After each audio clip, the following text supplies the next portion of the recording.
आदाब दोस्तों, अक्सर लोग दुनिया में पैदा होते हैं, उनको तीन चीजों को कभी न कभी फेस करना ही पड़ता है। किसी न किसी मौके पर किसी न किसी इंसान को इन तीन चीजों को फेस करना ही पड़ता है। उसमें से सबसे पहला है रिकमेंडेशन। अगर आप किसी एक अच्छी पोजीशन पे हैं तो आपको रिकमेंडेशन के बहुत ज्यादा कॉल्स आएंगे, लोग मिलने आएंगे कि फला काम हमारा करवा दीजिए। दूसरा हो सकता है शो ऑफ का। तीसरा जो सबसे बड़ी चीज होती है कि इन्फीरियोरिटी कॉम्प्लेक्स। यहाँ पर इंसान सबसे ज्यादा तबाह तब होता है जब उसको ये लगता है कि हम दूसरे से कमतर हैं, यानी कि वो अपनी नजरों में ही गिरा हुआ होता है और दूसरे को बेहतर बना रहा होता है। हालांकि आज हम इन तीन चीजों के ऊपर बात नहीं करेंगे, जो बात करेंगे वो रिकमेंडेशन के ऊपर करेंगे।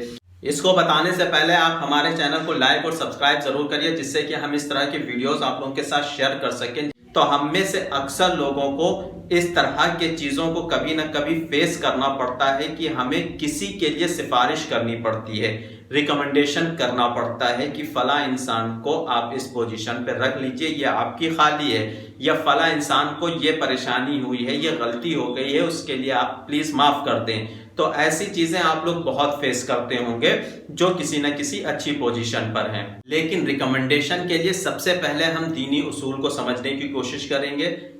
पहले ये समझने की कोशिश करेंगे कि दीन में, इस्लाम में क्या बताया गया है, रिकमेंडेशन किस लेवल का होना चाहिए। उसके लिए बहुत साफ लफ्जों में लिखा हुआ है कि जो रिकमेंडेशन है वो दो तरह के होते हैं, एक सफात हसना और एक सफात सही। अब सफात हसना जो है वो ऐसा रिकमेंडेशन है जिसमें ऊपर वाले ने ये कहा है कि आप इंसानियत के लिए काम करें और इंसानों की मदद करें, जिससे कि वो भी आगे बढ़ सके। अब यहाँ पर आगे बढ़ने का क्या मसला है कि आप ऐसे लोगों के साथ खड़े हों जिससे कि किसी दूसरे को डैमेज होने से बचाया जा सके। ठीक है, अब ऐसा कभी ना करें कि आप किसी को तो आप रिकमेंड कर रहे हैं लेकिन वहां पर किसी दूसरे की हक तलफी हो रही है, दूसरे की पोजीशन को आप खा रहे हैं और किसी की पोजीशन को बढ़ाने के लिए।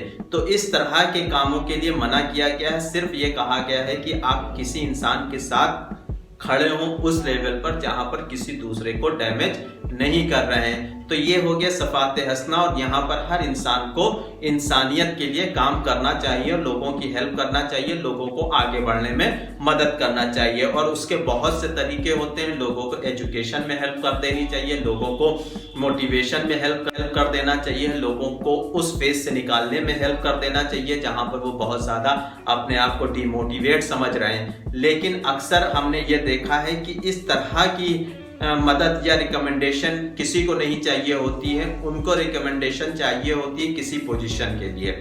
जब हम किसी पोजीशन के लिए रिकमेंडेशन कर रहे होते हैं तो यहाँ पर दो सबसे बड़े नुकसान होते हैं। पहला जो नुकसान है वो उस इंसान को होता है जिसके लिए हम रिकमेंडेशन कर रहे हैं। दूसरा नुकसान उस इंसान को होता है जिसने रिकमेंडेशन की है। तो सबसे पहले उस इंसान के नुकसान बताते हैं जिसको रिकमेंड किया गया है। सबसे पहले बात करते हैं उस इंसान की जिसके लिए रिकमेंडेशन हुआ है। यहाँ पर एक एग्जांपल लेकर हम समझाते हैं। एक बटरफ्लाई है, वो जब बटरफ्लाई का जो छोटा सा बच्चा होता है, जब वो होल से बाहर आ रहा होता है तो उसे बहुत ज्यादा मशक्कत करनी पड़ती, मेहनत करनी पड़ती है और उसके बाद वो होल से बाहर आ पाता है। ठीक है, ये एक आम उसका ये कह सकते हैं नेचर है, या कुदरत ने उसको ऐसे ही बनाया है कि जितनी भी बटरफ्लाईज होती हैं वो जब भी निकल रही होती हैं तो उनको अपने पंखों के सहारे बहुत मेहनत करके उनको बाहर निकलना होता है।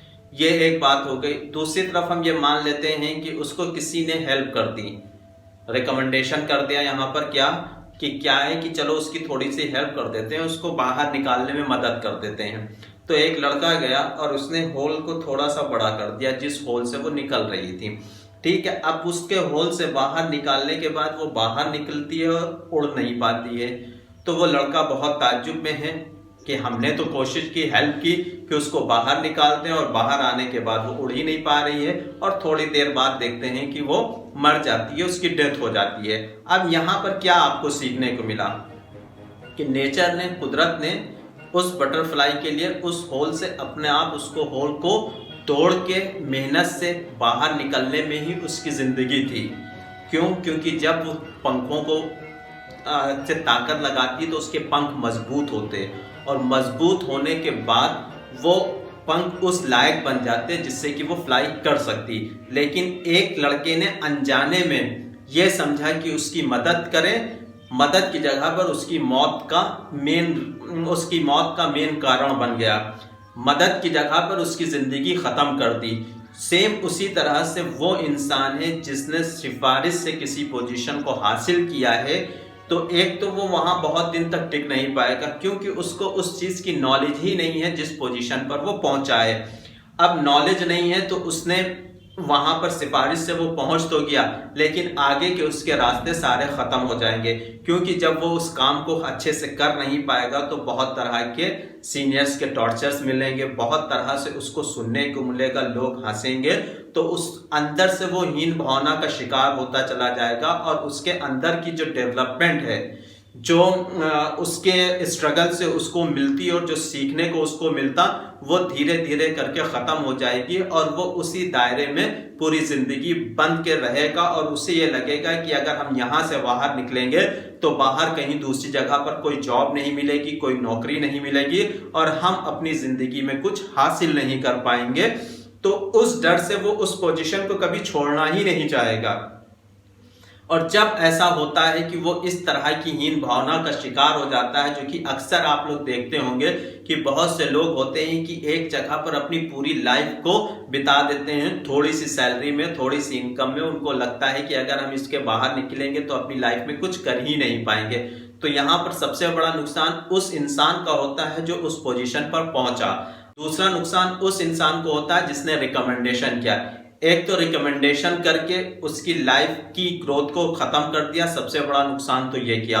दूसरा सबसे बड़ा नुकसान जो किया वो ये किया कि आपने किसी को रिकमेंड किया तो आपने किसी ऐसे होनहार व्यक्ति की पोजीशन उसको दे दी जहां पर वो एक्चुअल में हकदार था। तो वो अभी भी स्ट्रगल सिर्फ इसलिए कर रहा है क्योंकि उसको कोई सिफारिश वाला नहीं था, कोई रिकमेंडेशन नहीं था, तो वो बेवजह स्ट्रगल कर रहा है। हालांकि वो स्ट्रगल के बाद उससे अच्छी पोजीशन पर पहुंच जाएगा, लेकिन वो अभी स्ट्रगल उसके हिस्से में वो स्ट्रगल नहीं थी जो उसकी वजह से उसने किया। अब तीसरा सबसे बड़ा नुकसान यहाँ पर यह होता है कि जब आप किसी के लिए सिफारिश करते हो किसी से, तो सामने वाला इंसान आपकी बात हो सकता है मान ले क्योंकि आप उसके बहुत अच्छे करीबी हैं, लेकिन उसके दिल में एक ख्याल जरूर आएगा कि इसने हमारे लिए रिकमेंडेशन तो जरूर की है, तो क्या हमारे ताल्लुकात रिश्ते और मोहब्बत से आगे बढ़ के सिर्फ मकसद पर ही टिके हुए हैं, यानी कि हम एक दूसरे को क्या मकसद के लिए ही जानते हैं। अगर उसके दिल में इस तरह के ख्याल आएंगे तो कहीं ना कहीं जो गैप है वो बढ़ता चला जाएगा और जो दोस्ती जो बेमकसद थी वो मकसद में आके बदल जाएगी।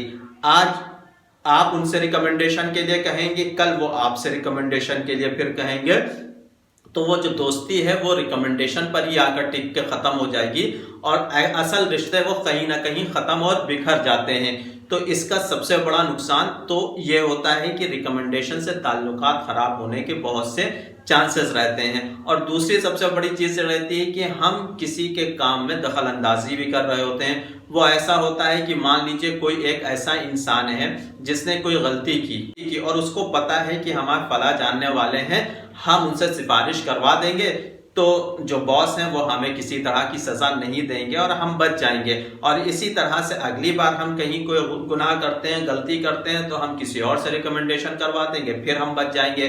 तो वो जिंदगी भर गलतियां करता रहता है और बचता रहता है। तो इससे होता क्या है कि उस इंसान को सही सबक सीखने को नहीं मिलता। और दूसरी सबसे बड़ी चीज होती है कि हम किसी दूसरे की काम में दखल अंदाजी करने लगते हैं, जो ये किसी भी तरह से सही नहीं। अगर आपके काम में कोई दखल अंदाजी करे तो शायद आपको भी वो चीज पसंद नहीं आएगी, इसलिए किसी दूसरे के काम में दखल अंदाजी बिल्कुल भी नहीं करनी चाहिए। लेकिन हम जिस सोसाइटी में रहते हैं, जहां पर रहते हैं, हम अक्सर इस चीज को फेस करते हैं। कोई ना कोई किसी न किसी के लिए सिफारिश के लिए आ जाता है और कुछ रिश्ते ऐसे होते हैं कि उनको टाला नहीं जा सकता या मना नहीं किया जा सकता है। अगर मना करते हैं तो शायद रिश्ते खत्म होने के या खराब होने के बहुत ज्यादा इम्कान हो जाते हैं। तो ऐसी कंडीशन में किया क्या जाए?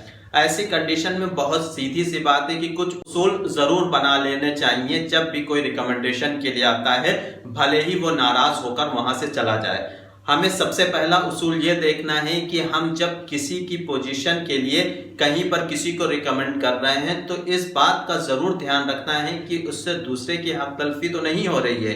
अगर हो रही है तो कतन आपको रिकमेंडेशन की जरूरत नहीं है, वहां पर उसको स्ट्रगल करने देना चाहिए उसी बटरफ्लाई की तरह, जिससे कि वो आगे खुद बढ़ सके। दूसरी सबसे बड़ी चीज ये होती है कि मान लीजिए कोई पोजीशन खाली है और वहां पर अगर कोई ऐसा नहीं है जिससे किसी की हक तलफी नहीं हो रही, तो सबसे पहले उस इंसान की सीवी मंगाइए, बायोडाटा मंगाइए, उसको अच्छे से रिसर्च करिए, उसका खुद इंटरव्यू लीजिए और खुद समझने की कोशिश करिए कि क्या उस पोजीशन के वो लायक असल में है या नहीं है।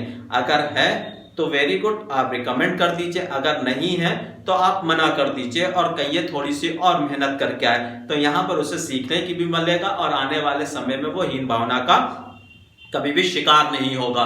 लेकिन इसका मतलब ये नहीं कि आप उसके कंधे पर हाथ ना रखें, उसको सपोर्ट ना करें। आप उसको सपोर्ट जरूर करें, उसको तैयार करें, उसको मोटिवेट करें, उसकी प्रॉब्लम को समझें और उस प्रॉब्लम से उसको बाहर निकालने की कोशिश करें और उससे जितना हो सके आप इंटरनली आप उसको हेल्प करें, जिससे कि वो पोजीशन पर वो अपने आप पहुंच जाए। तो इससे होगा ये कि उसकी आने वाली ग्रोथ भी बहुत बेहतर हो जाएगी और आगे वो अच्छा कर पाएगा। और ऐसा नहीं किया तो वो एक ही जगह पर रह के स्टक हो जाएगा और वो कभी ग्रोथ नहीं कर पाएगा। तो उम्मीद है कि ये वीडियो आप लोगों को पसंद आया होगा। अगर पसंद आया है तो लाइक और सब्सक्राइब जरूर करिएगा। आज के लिए इतना ही। Thank you very much.